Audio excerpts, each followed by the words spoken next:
মৃত্যুর মিছিল যেন থামছেই না। চলতি মাসে গেল 23 দিনে ডেঙ্গু রোগে আক্রান্ত হয়ে 133 জনের মৃত্যু হয়েছে। দর্শক, ডেঙ্গু পরিস্থিতির সর্বশেষ তথ্য জানাতে রাজশাহী থেকে আমাদের সাথে যুক্ত হচ্ছেন সহকর্মী মুস্তাফিজ রকি। রাজশাহীতে ডেঙ্গু সংক্রমণের হার এখন কোন দিকে যাচ্ছে জানাবেন মশা নিধন কার্যক্রমে স্থানীয় প্রশাসন কতখানি তৎপর?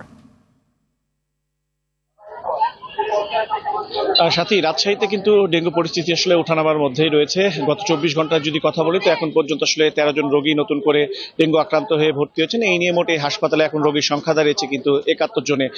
এবং এরই মধ্যে কিন্তু আমরা যতটুকু দেখেছি চলতি মৌসুমে এখন পর্যন্ত 1062 জন মতো কিন্তু ডেঙ্গু আক্রান্ত হয়ে হাসপাতালে চিকিৎসা সেবা ভর্তি হয়েছিলেন। এবং এরই মধ্যে কিন্তু একটি উল্লেখযোগ্য বিষয় হচ্ছে যে যারা আসলে ভর্তি হচ্ছিলেন তাদের মধ্যে 819 জনই কিন্তু রাজশাহীর স্থানীয় বাসিন্দা। ফলে গতবারে কিন্তু আমরা দেখেছিলাম যে ঢাকা বা বিভিন্ন জায়গা থেকে ভ্রমণে যদি রেকর্ড থাকতো তাহলে ডেঙ্গু আক্রান্ত রোগীর সংখ্যা কিন্তু আমরা এখানে ভর্তি হতে দেখেছিলাম। তবে এবার কিন্তু স্থানীয়ভাবেই কিন্তু ডেঙ্গু আক্রান্ত রোগীর সংখ্যা কিন্তু বাড়ছে।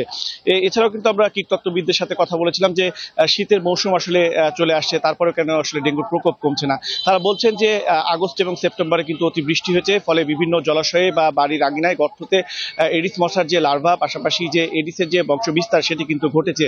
পাশাপাশি এবার কিন্তু জলবায়ুর পরিবর্তনও তারা কিন্তু আসলে সেটিকে কিন্তু আসলে দায়ী করছেন।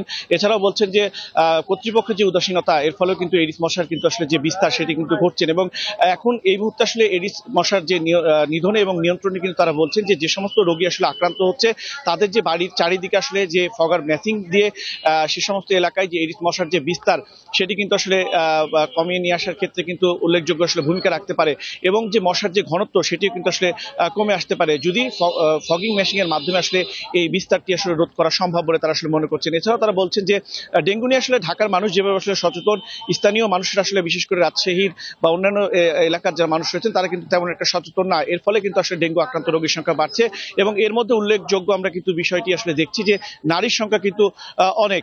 তবে আসলে স্থানীয় প্রশাসনের যেভাবে আসলে কার্যক্রম থাকার কথা ডেঙ্গু নিধনে, সেভাবে কিন্তু আসলে আমাদের তেমনভাবে আসলে চোখে পড়ছে না। তো সাথে এই ছিল আমার কাছে রাজশাহী মেডিকেল কলেজ হাসপাতালে ডেঙ্গুর সর্বশেষ পরিস্থিতি। অসংখ্য ধন্যবাদ আপনাকে।